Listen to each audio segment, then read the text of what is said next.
Baik, Assalamualaikum warahmatullahi wabarakatuh. Sebelumnya saya izin memperkenalkan diri. Nama saya Afifullah Juna Putra dengan NPM 231566105.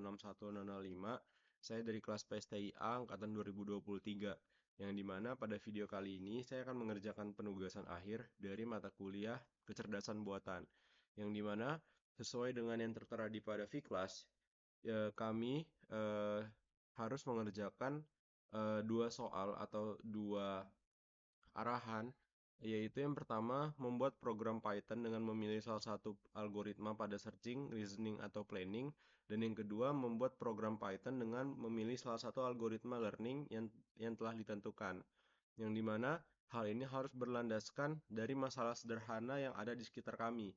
Dan saya juga telah membuat dari program yang akan saya lampirkan, yang dimana program yang pertama yaitu program menggunakan algoritma Deep First, yaitu teknik searching pada AI dengan tema menggunakan algoritma Deep First Searching untuk mencari sebuah kursi kosong pada kelas, yang dimana fungsi dari DFS atau fungsi dari algoritma Deep First ini dia akan otomatis mencari kursi kelas yang kosong di saat kelas belum dimulai.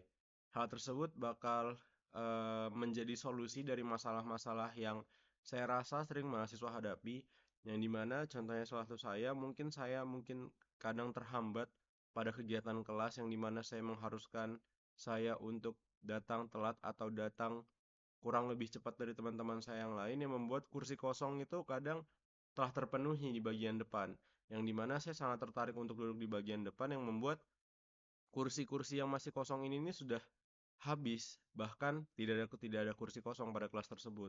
Itu yang membuat saya resah dan membuat saya terfikirkan dan terinspirasi untuk membuat program untuk kita sebagai mahasiswa sebelum kelas dapat membooking kursi tersebut agar memastikan kursi tersebut tidak digunakan oleh mahasiswa lain gitu.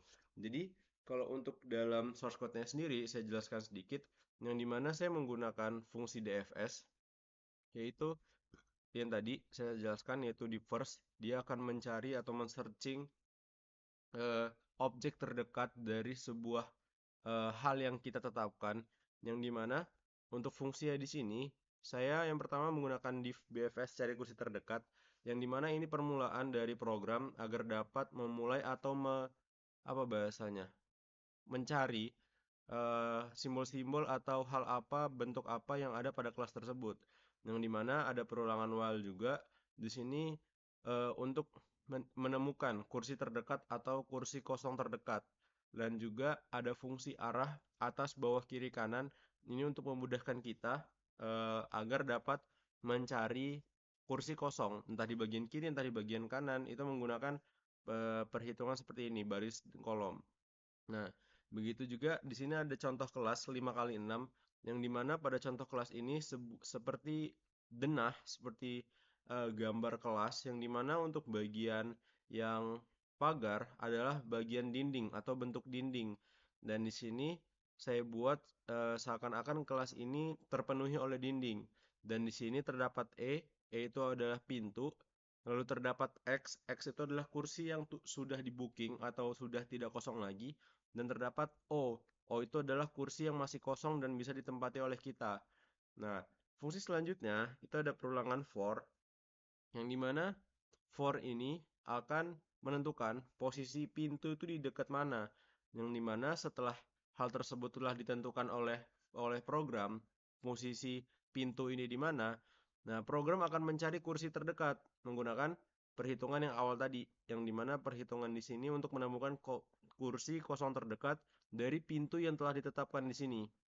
Nah, hal tersebut membuat program akan mencari kursi yang paling dekat atau yang paling depan atau apapun dari patokan yang telah kita tetapkan, yaitu si pintu.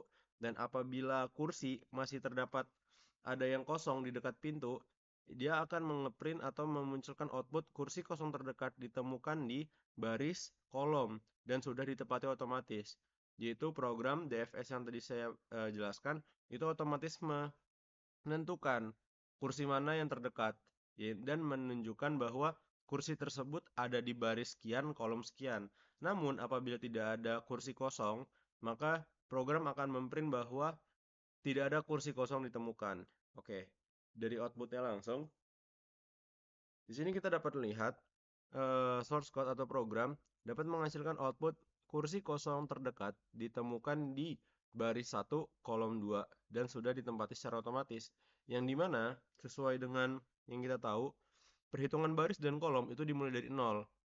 Di sini adalah eh, nah, di sini adalah baris pertama di mana ini baris 0 dan ini baris 1 dan di sini adalah ini kolom pertama, kolom kedua, dan ini kolom 0, sorry. Ini kolom pertama dan ini kolom kedua. Yang dimana DFS atau program akan langsung menempatkan atau membooking kursi saya yaitu di baris 1 kolom 2 yang di sini telah ditetapkan memunculkan P atau memunculkan bahasanya saya telah menetapkan kursi ini P. Nah, kita coba lagi contohnya apabila ini X dan yang terdekat itu harusnya dia memilih di sini. Oke, kita coba.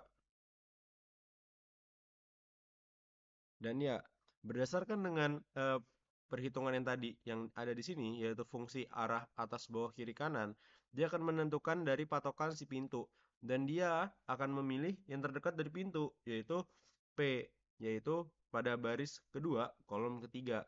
Dan apabila lagi misalnya di sini kita X-in, nah kita kita O di mana ya? Di sini deh. Kita O di sini. Pasti dia akan memilih, kita lihat aja hasilnya deh. Nah, hasilnya dia akan memilih yang terdekat dari pintu, tidak memilih baris yang paling ujung. Dan apabila kita X-in semua atau seakan-akan kursi telah terpenuhi atau telah di-booking oleh semua orang, maka output yang dihasilkan tidak ada kursi kosong ditemukan, yang membuat bahwa mahasiswa itu telah hadir dan semua kursinya telah di-booking atau semua kursinya telah ditempati oleh mahasiswa yang lain. Nah, hal tersebut itu menurut saya sangat membantu program ini, di mana kita sebagai mahasiswa otomatis langsung diarahkan untuk duduk paling depan atau duduk paling dekat dengan dosen. Hal itu memastikan pembelajaran itu masuk ke dalam mahasiswa yang disampaikan oleh dosen. Lalu yang kedua, yang saya untungkan adalah bagi mahasiswa yang mungkin pada saat itu, di saat mau kelas, terdapat kendala, entah di kendaraan atau kendala di sesuatu yang membuat dia telat. Hal tersebut memastikan dia tetap bisa memiliki kursi atau tetap bisa mengikuti pembelajaran yang saya rasa itu sangat dibutuhkan bagi mahasiswa-mahasiswa yang rumahnya jauh mungkin atau mahasiswa yang tidak memiliki kendaraan yang mereka harus jalan dari kosannya dan ke kampus. Jadi hal tersebut itu saya rasa dibutuhkan dan itu yang menginspirasi saya untuk membuat program ini. Baik, ini untuk program bagian yang pertama. Untuk program bagian kedua, sesuai soal yang terdapat tadi, yang dimana program membuat program Python dengan memilih salah satu algoritma learning yang ditentukan. Program yang dibuat untuk menyelesaikan masalah yang ada di sekitar. Baik, pada program ini, eh, saya berlandaskan dengan kegiatan saya di keorganisasian, yang dimana pada kegiatan organisasi yang saya ikuti yaitu Himatro, saya menjadi ketua pelaksana dari sebuah perhitungan nilai dari mahasiswa baru. Hal tersebut saya rasa adalah yang saya terapkan pada tahun ini, perhitungan saya menggunakan spreadsheet itu satu-satu secara individual. Jadi saya harus menginputkan satu satu satu satu satu per individu penilaian tersebut dan akan muncul outputnya juga satu-satu. Entah lulus, entah tidak lulus. Itu yang membuat saya terpancing untuk sepertinya saya bisa memiliki program untuk membuat eh, penilaian secara cepat atau penilaian secara langsung di mana mahasiswa atau nilai-nilai mahasiswa baru itu langsung terextend dan memunculkan output berapa yang lulus, berapa yang tidak lulus. Nah, di sini saya menggunakan beberapa eh, dan di sini saya menggunakan teknik learning ya pasti. Dan juga saya menggunakan algoritma KNN atau algoritma klasifikasi bekerja dengan membandingkan data baru dengan data yang sebelumnya atau data dari atas ke bawah. Dia akan selalu membandingkan dan memunculkan sebuah output yang kita maukan. Dan di sini yang saya mau adalah outputnya memunculkan data lulus dan tidak lulus.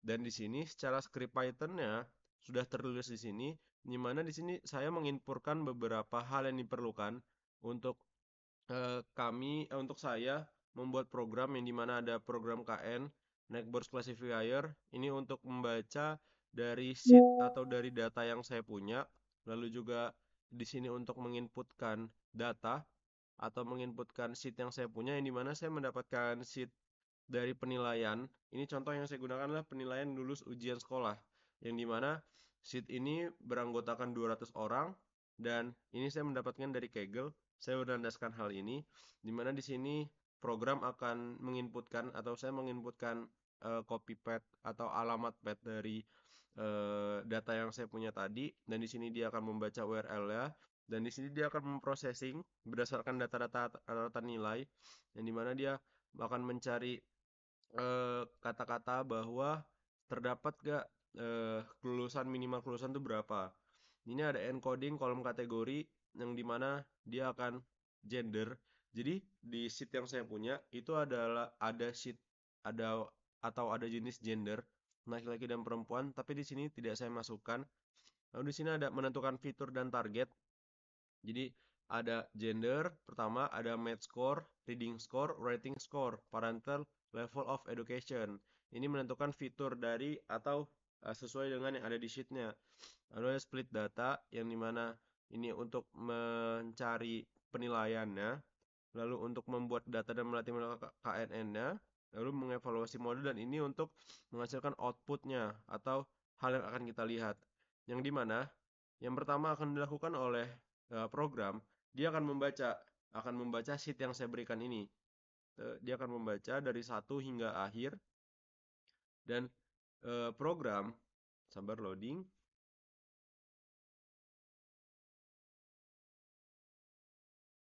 Setelah program membaca, maka program akan memunculkan beberapa output seperti ini, di mana dia melihat hasil evaluasi model KNN untuk prediksi kelulusan. Jadi saya mengambil contoh ini untuk kelulusan kelulusan siswa pada SMA. Lalu untuk akurasi modelnya 0,98 atau seakan-akan 100% atau 98% itu berhasil diinputkan atau didata. Dan di sini terdata bahwa ada tidak lulus dan lulus. Yang dimana untuk yang tidak lulus atau nilainya di bawah 60 secara overall itu ada 62 siswa, dan lulus yang nilainya di atas 60 itu 138. Hal ini menunjukkan bahwa sistem dapat membaca segala proses atau segala data dari yang saya mau, yaitu nilai matematika, nilai membaca, dan nilai menulis dirata-ratakan, dan dia akan menginputkan nilai akhirnya dan membaca apakah itu lulus dan tidak lulus. Nah, terdapat di sini terlihat bahwa dari data yang saya punya, rata-rata itu 98% berhasil diproses, dan secara ratanya atau secara kuantitas datanya terdapat 200 data sesuai dengan yang diterapkan di sini, yang dimana tidak lulus 62 dan lulus 138, yang dimana jika dijumlahkan itu 200 data siswa. Nah, ini memang saya rasa bukan menjadi sebuah keluhan dari masing-masing setiap individu dari antara kita, tapi saya yang merasakan secara sendiri, di mana saya harus menginputkan data mahasiswa baru itu secara satu persatu, menginputkan data penugasan nilainya berapa, data kehadiran nilainya berapa, dan mesimulasikan akhirnya juga berapa yang lulus dan tidak lulus, itu cukup kelelahan. Dan saya rasa di saat saya tinggal eh, saya mengimpor data yang saya punya, dan sistem dapat membaca berapa yang lulus dan tidak lulus sesuai dengan target KKM yang saya punya, itu memudahkan saya sebagai penghitung dari nilai kelulusan dan tidak lulus dari mahasiswa baru. Mungkin seperti itu video yang dapat saya jelaskan dari tugas akhir saya atau proyek kecerdasan buatan di UAS, mata kuliah kecerdasan buatan. Saya rasa cukup. Akhir kata, saya memohon maaf apabila dalam menjalankan mata kuliah kecerdasan buatan saya memiliki beberapa kesalahan atau membuat kesalahan pada dosen dan teman-teman yang lainnya. Saya ucapkan terima kasih atas kesempatan yang diberikan untuk selama 1 semester ini untuk belajar kecerdasan buatan, kepada dosen-dosen yang mengampu dan kepada teman-teman yang membantu. Saya ucapkan terima kasih sekali lagi. Saya tutup. Wassalamualaikum warahmatullahi wabarakatuh.